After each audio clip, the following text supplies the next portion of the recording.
and the value of the asset, the property, was $25 million US in the transaction. And all of Nevada just sort of sat up and was like, what are those clowns doing? We'd driven, surfaced a lot of value, tripled the share price, and then everybody just went liquid.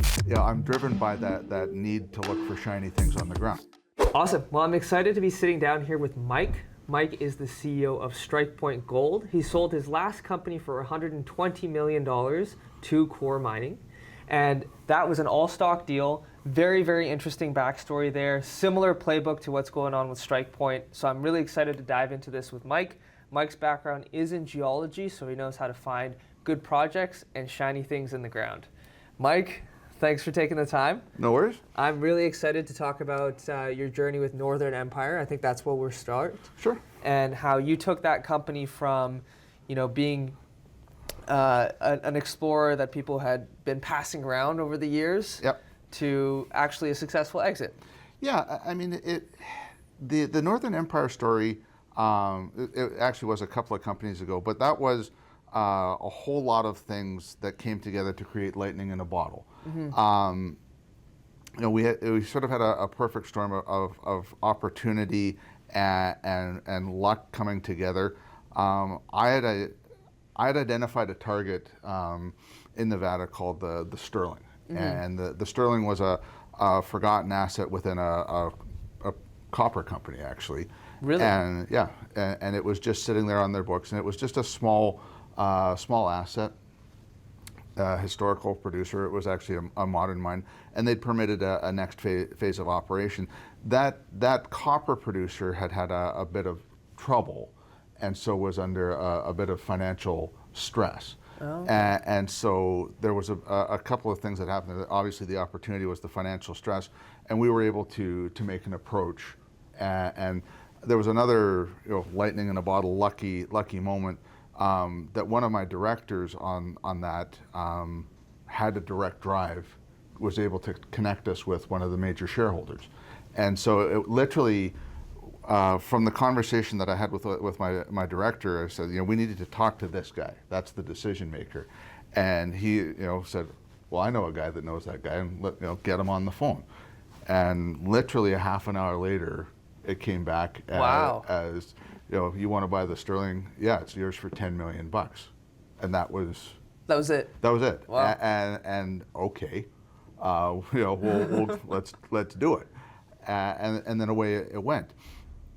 We were able to do the acquisition financing. It was a tough time in the market. We needed to raise $20 million to close the deal. Right. And there was a point when we were at about $13 million in the raise that we were stuck. Mm. And at that point in time, the banker that was involved with the transaction was able to get a strategic involved, and they went down and visited the site. And there was a gentleman there that got it right away, what the Sterling was and what the potential was. And so Interesting. Okay. And so we had 2 weeks to make this transaction happen. We had a deadline involved, and we were able to steer the battleship the strategic was Core Mining, for them to get through all their due diligence process and everything and get the deal done. They came in for 11.6% of the company at that point in time. We started drilling, and it was an unknown asset, or forgotten asset in Nevada. And so we made some 3-foot putts, essentially, put some holes into what was known but forgotten mineralization. And for lack of a better term, we shocked the market, because we forgotten asset, and we put some big numbers up on the board. And then I remember the day that news release went out, and all of Nevada just sort of sat up and was like, what are those clowns doing? Maybe we should take them seriously. And then all of a sudden, and then it got traction. And then it went and it went and it went. And 16 months later, we were at a $120 million, or actually a little under a $100 million market cap, and Core made an offer for us. And we were gone. We went back and forth on them. They raised their offer a little bit, so we went out at our all-time high. which is kind of an interesting thing to do. Every Yeah. shareholder that ever owned a stick of stock of Northern Empire had an opportunity to make money. Wow, that's fantastic. You don't see that happen often. No, I mean, there's maybe a half dozen transactions that I can think of that have done that. And so we were able to make that win for shareholders. And it was an all share transaction. I think that we did the calculation at the time that the entire valuation of our stock could go through Coors trading in something like 10 days. Wow. So very liquid. Anybody that wanted to get in to enjoy the ride in Coeur mining could stay in, and anybody that wanted to get out could just go out, and it didn't really affect the Coors stock as well. So it's not like a Coors is a mid-tier producer, and so if $100 million worth of trading comes out doesn't matter to them. It just goes through the machine and gone. Out, yeah. With a junior, that liquidity is tough to create. So Yeah. part of the the reason for doing the transaction was to create that liquidity for shareholders. We'd surfaced a lot of value, tripled the share price, and then everybody just went liquid, cashed the Wow. check and gone. Wow. Yeah. So Core was the strategic. So when you guys were stuck at 13 million, Yeah. and someone went down to see the site, that was somebody from Core. That was, yeah. So then they did the other 7, which essentially It was. I think the number was about 5. 5, and then obviously, and then once we sort of got to whatever it was 19, the next thing that we knew we were at 21 or whatever that number was. We go, oh well, those guys are in. Well, they're smart people. Yeah. That's the value of a strategic. Yeah. Yeah. Yeah, it really pulls the whole round forward when you Yeah. have a strategic in there. And it rebuilds momentum, because it sounds like you guys had momentum raising up to 13 Yeah. and then started to die down. Yeah. Strategic comes in, another bump. Yeah. So that's interesting. And that was a project that was a company that didn't actually have its initial project in Nevada, but then it got its win from moving into Nevada. Yeah, I mean the initial thought for Empire at the time was it was a prospect generator when I got brought in as CEO, and we had projects in Alaska, the northern part of Canada, and I got brought in as CEO and had to do a lot of things with the company, and then just moved it into Nevada, which is my expertise. I've been working there as a VPX or various other roles in Nevada for about 10 years, and then I made that jump to CEO. And Mike, do you know anything smart in Nevada? Well, as a matter of fact, there's this project that I like. Yeah. And we were able to get it done. That's fantastic. And Yeah. so that's really cool that the project was actually, the company had projects in Alaska and northern BC, because when we look at, now you're the CEO of Strikepoint. Yep. Strikepoint had a project based in northern BC. Yep. And so actually Adrian was involved in Northern Empire. Yep. And then Sean Kuhn, who's now the CEO of Dolly Varden as well, Yep. was operating Strikepoint before you. Yep. And so the two of them kind of found you and brought you into. Yeah, I mean the way that it worked is Sean and I, we knew each other socially. It's a small industry. Yeah. Obviously, and he saw the win happen, and so this guy can actually do stuff. Adrian was part of Northern Empire. He was one of the directors there, and it's sort of how I became the CEO of Northern Empire and how I became the CEO of Strikepoint. It's very similar. Like I left my previous position, and then blast out the email to everybody. I'm done. If you need to get in touch with me, this is my personal email address. By the time you get home, there's an email from Sean. There's and there's an email from Adrian. Yeah. And Adrian actually both times was like, we need you as CEO of this company. And okay. In the case of Strikepoint, came in and talked to Sean. Sean knew what I did with Empire. Can we do something smart in Nevada? And so Same question. Yes, it's essentially that. Okay, let me get out my computer and start thinking about projects and things, and let's start moving Strikepoint in that general direction. So that's really interesting. And what do you see? Like Strikepoint just finished the financing. Correct. Yeah. Just being maybe a month and a half now. It was A month ago? late 2024. Late 2024. Okay. Yeah. So finished financing, and you've come on board. You guys are looking to make some strategic moves in Nevada. Yep. What are some of the things you have coming up for Strikepoint over the next 6 months, 12 months? So what drove the financing was we did another acquisition, and so we've got two projects in Nevada, one called Cuprite and one called Hercules, and the Hercules acquisition, it was sort of one of my plays. I tend to find assets from distressed companies and try to get cheap deals. Mm-hmm.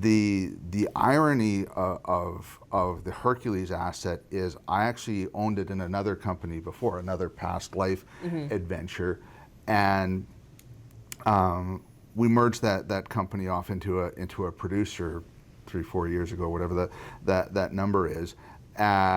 And the value of the asset, the property, was $25 million US in the transaction. Mm-hmm. The acquirer was largely interested in us in our cash, but they liked the property, but they really wanted the cash. When I had it before, Hercules was a big project, lots of alteration, lots of mineralization, but when you went and drilled it, it was a bit of a random number generator. You hit it, you didn't. And so it was sort of an interesting thing. And so when we had it before, we did a phase one program, and we got random numbers. Nobody could understand it. And I was working with a brilliant geologist at the time, and he sat down with the data over several days and several cups of coffee, and completely turned the interpretation on its head and said, let's try drilling it this way. And we turned the rigs around essentially, and we got it to predictable. Interesting. Okay, so through interpreting the data, the drill results differently, he was able to come up with a new model and be like, hey, instead of drilling this way, let's drill that way. And then that created more predictable drill results. So in other words, the drill results started to match the model. Yeah, exactly. And the thing that happened was, we got the assays back. It was like, oh, it's now predictable, and now we're gone. and so you put that into your personal mind filing cabinet, and fast forward a few years, and the opportunity came to acquire the Hercules again. It's like, well, hang on a second. We had that to predictable before. You sold it for $25 million. How much do you want for it? $250,000 Canadian. What? Exactly. Wow. And the company was distressed. Yeah. And because it was me, there was no need to do due diligence. Because you already knew the asset. Exactly. Yeah, you had come up with your team had come up with the model. Yeah, and so it's just like, okay, let's do the deal, and then it was the fall was actually a busy time. We acquired the project on the 2nd of September. We did the financing, we did a rollback. And so it was busy, taking over the other vehicle or subs or whatever you want to call it, and now getting geared up for drilling right now. We're geared up. We're going to be drilling here in another few weeks. Hopefully, the drill will be on the hill right around the time of PDAC, and go from there. Very interesting. Yeah. So what I want to kind of make sure is highlighted here is that the asset is one that you owned before and you sold for $25 million to this company. Yeah. Which was a small producer. Yep. And then this company ran into financial difficulties for whatever they were doing. Yeah. And so they essentially had a fire sale. And they then turned around and sold you the same asset that they bought for $25 million for $250,000 to you. Yeah. And you already know the pattern in the geology. You guys know where to drill so that it's predictable. And now you're cashed up and you're starting this drill program. Correct. Very interesting. And so you guys also did a cleanup of the share structure with a rollback. Correct. And it's basically like a fresh start for the company now. It is, yeah. And what is Strikepoint at roughly market cap wise? Oh, we're starting to market ourselves. So I would say we're 6-8 million bucks market cap Canadian. Okay, fantastic. So that, yeah, I mean it's a Still before the drill results, before everything. Correct. This is great. Okay. Yeah. So, okay. And now that you are there, are you planning to stop at this asset and just, just continue drilling out this asset, or are you looking at other things in Nevada? Well, I mean, part of what the company hired me to do is my Nevada and my expertise and my corporate side of it. And I have that corporate side, but I also retain the geology side. So I'm driven by that need to look for shiny things on the ground, and so wander around in the tulies and look for shiny things, and so as part of what we want to do, there's more acquisitions to be done. I want them to be smart acquisitions. The other thing is I'm working in the Walker Lane part of Nevada, which is the belt of rocks on the western side. That's been a part of Nevada that's relatively unexplored. Interesting. Nevada has been, it's the silver state. Men have been on those hills for centuries, like ants. Like there's all sorts of exploration, but the Walker Lane continues to make discoveries. Tying back into Empire, we sold the asset to Coeur Mining. Coeur turned around and sold it for $200 million to AngloGold. Really? And AngloGold has made a discovery in the area as well.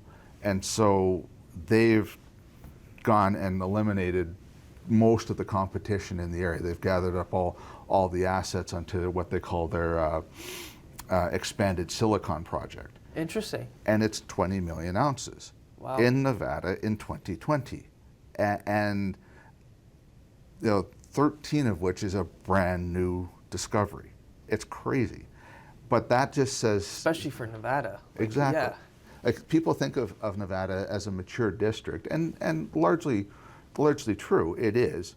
But you're also getting new discoveries being made, and so people have asked me, Mike, now that you see what's on the AngloGold side of the fence, and your own property, where's that district going? And it's like, well, it's going to go to 40 million ounces, 16 right now.